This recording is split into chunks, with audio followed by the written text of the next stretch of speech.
All right, we have Winston Marshall on with us. Welcome to the program. Hi. How you doing, man? Happening. Not much. Very good. Is this Glenn? I'm speaking to Glenn. Oh, great. Yes, you Hi. speak. Hi, Yes, and this is Winston, right?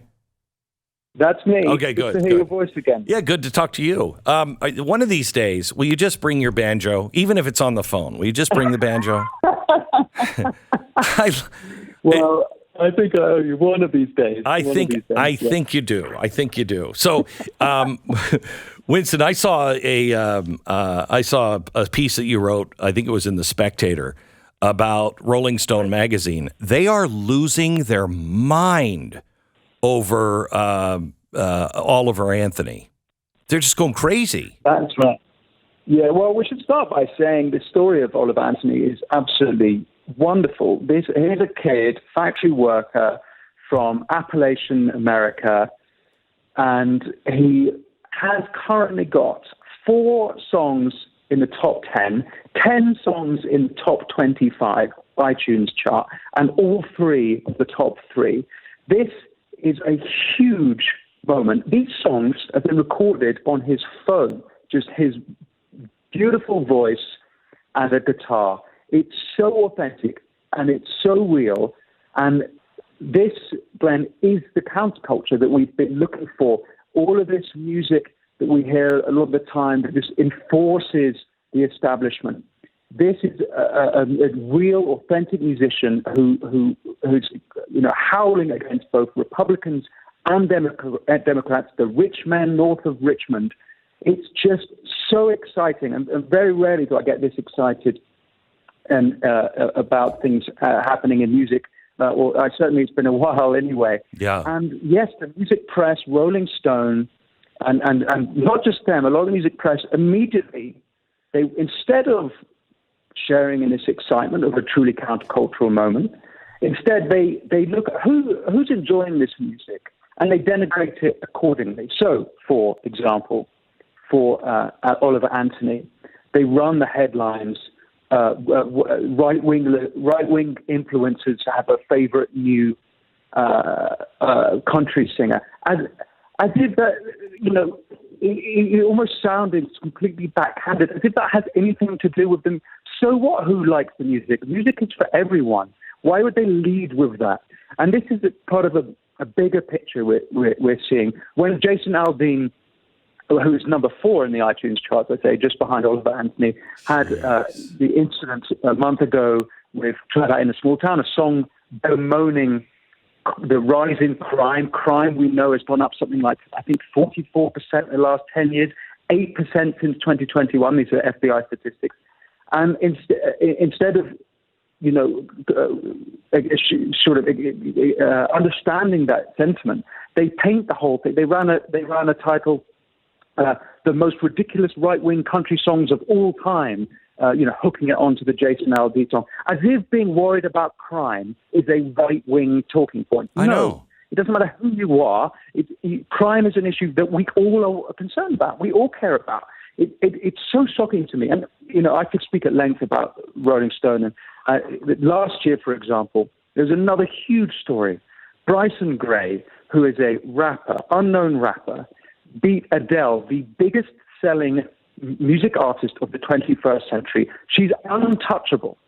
He put out a song called Let's Go Brandon, and it beat her to number 1 in the iTunes chart. That is, in music, and I know this from music, when you have an album or a single you're about to put out, you work out who's putting out albums because you don't want to put out at the same time as an artist, because then you'll just get clouded out. Mm-hmm. Adele, no one dares put out a song at the same time as Adele because she's definitely going to get to number 1.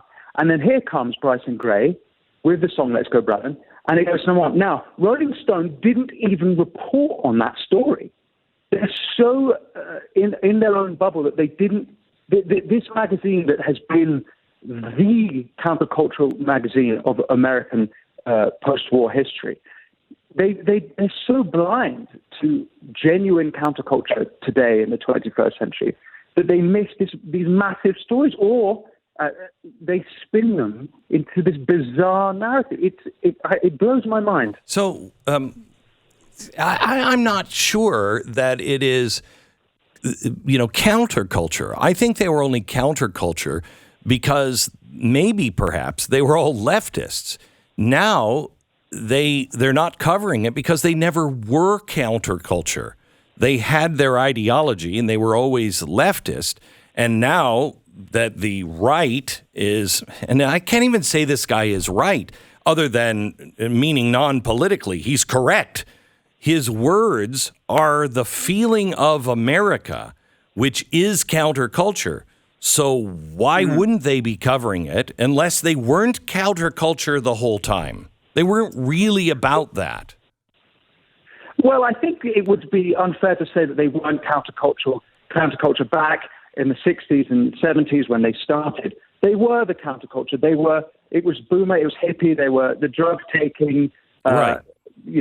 Avant-garde musicians. It was counterculture. But what happened, and that boomer generation, they had some truly great writers. I mean, Hunter S. Thompson. Oh, yeah. P.J. O'Rourke. Tom Wolfe, who's even now considered a conservative author to some people. They had some of the great post-war American writers, but they were the boomer generation, and the boomer generation are now the establishment. Yes. Back then, they were the counterculture because the culture or the people in charge it was the majoritarian Christian right. Not all the time, but a lot of the time. Now, it is, I don't know if you necessarily call it leftist, but the progressives, I would say, are in charge. They are the culture. They are what's the establishment. And so counterculture now needs to be against that. And when these countercultural moments happen, as with Oliver Anthony, as with Jason Aldean, as with Bryson Gray, as with the Sound of Freedom movie, I didn't even mention that. I know. The way they documented this astonishing film, I saw it in a metropolitan city in Los Angeles, in a middle working class area part of town, a multi-ethnic audience. The whole theater was in tears, and there was a standing ovation at the end. This is a film exposing the 2 million children across the world being sex trafficked. So, Winston, I can't let you talk about this without pointing out, because I've told you, I think when you were here, this audience that you're speaking to now is, I think, the greatest collection of human beings as an audience ever assembled. That this audience is the one that paid for that operation, not the movie, but paid for that operation to save those kids. That money came from this audience. You believe that? Well, God bless your audience then. Yeah, they're great. They're great. It's absolutely astonishing, and it is God's work. And there's a famous line, or there's a line that's become famous from that film, is God's children are not for sale. And when you see the attacks by establishment magazines like Rolling Stone, calling it far right and QAnon conspiracy theories, you cannot help but see this all as some sort of spiritual war. Clearly, this film and the work of Tim Ballard is God's work saving children, and anyone who's immediately leading by attacking that, it's pretty obvious which side they're on, and it's not the side of the angels. So that is just shocking to me. When I saw them go after this song and say that it was far right, okay, because he was talking about high taxes and welfare and everything else. Okay, I get it. But then to say it was QAnon and a weird subset of the right that seems to be obsessed with pedophilia, but obsessed in the right way, trying to stop it and stop children from the sex slavery industry. I don't even know how you defend that. How are they sitting around going, yeah, I know, it's just crazy, these people against pedophilia?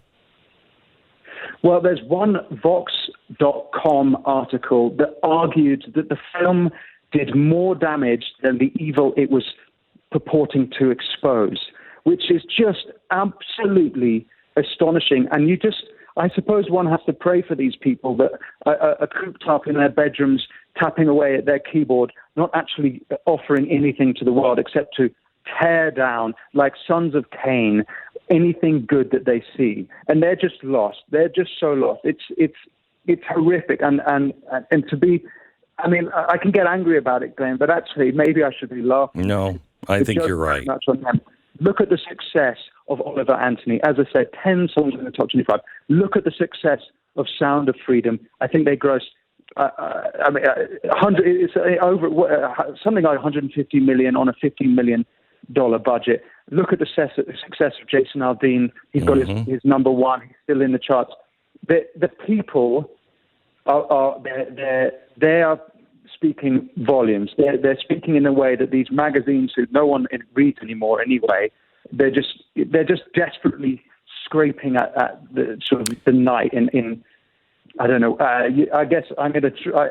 I split it between frustration and anger at what they say, but also it's just so ludicrous. I suppose I have to laugh. We're talking to Winston Marshall. He is from Mumford Sons, and he was the guy who was kind of kicked out because he just was saying what he thought. Let me take you one last place, and that is to Variety magazine. They are now saying that perhaps Oliver Anthony is too good to be true, that he's not authentic, that he's a plant. The hell is that? Well, this is the conspiratorial left, I think. You know, we get called conspiratorial for all our perfectly normal opinions, and now we can see that it's the conspiracy theories are really coming from the genuine ones. Because where I do agree with them, though, is that Oliver Anthony does seem to be too good to be true, and there's a spark in him. The God's working for him, and I can only pray that he keeps this, and that he's not manipulated by these evil actors, and that he's not brought down by. It's quite something, you know. I've been through it a few times, and I'm sure you have as well, Glenn. That when you have in that sort of limelight, that sort of spotlight, you have a lot of people attacking you. It does affect you, and it affects your soul. And we must pray for Oliver right now that he's not affected by this stuff, because he's really doing God's work, and he's exposing these foul actors for who they really are. We, the people, can see how ludicrous their comments are. So he is not doing anything, which I think is smart, and then at the same time I have a problem with it. He is not doing anything with anyone political. So he's not reaching out. He's just not taking anything to gain additional exposure. Not that he needs it. But I heard somebody say that, well, that hurts. That hurts the right, because somebody should, you know, if he's singing about these things and we agree with him and they don't. But I don't feel that way. I feel like just do your thing. Just do your thing. Don't make it about politics. I think you're right, Glenn. And I don't think we should see this as a right and left wing. That's playing the same bloody game that Rolling Stone magazine is playing. Music has the ability to transcend and unite. And there's no reason why, whatever your political identity is, and as it changes through your life, there's no reason why you can't enjoy this music for what it is. And I actually disagree with whoever said that, because Oliver should take his time. He's got a long career ahead of him. I've been listening to his songs on repeat. This is not a one-hit wonder. This is a real talent. But we're going to know the name Oliver Anthony for many years to come. And let's hope that this guy can unite us. That I love your country, and I'm here a lot, and I always have this sense of two Americas, and I really hope that they can be reconciled. And it's people like Oliver, authentic, talented people like him, who are in that position to do that. And I think it would be a shame for him to suddenly play into the hands of the right when he can transcend that. Winston Marshall, he is the host of Marshall Matters. You can watch his podcast wherever you get your podcast. And Winston, it's always good to talk to you. And one of these days, show up with a banjo. Just one of these. And great to speak to you again. It sounds like you're doing very well. So thanks for having me on. You bet. God bless you.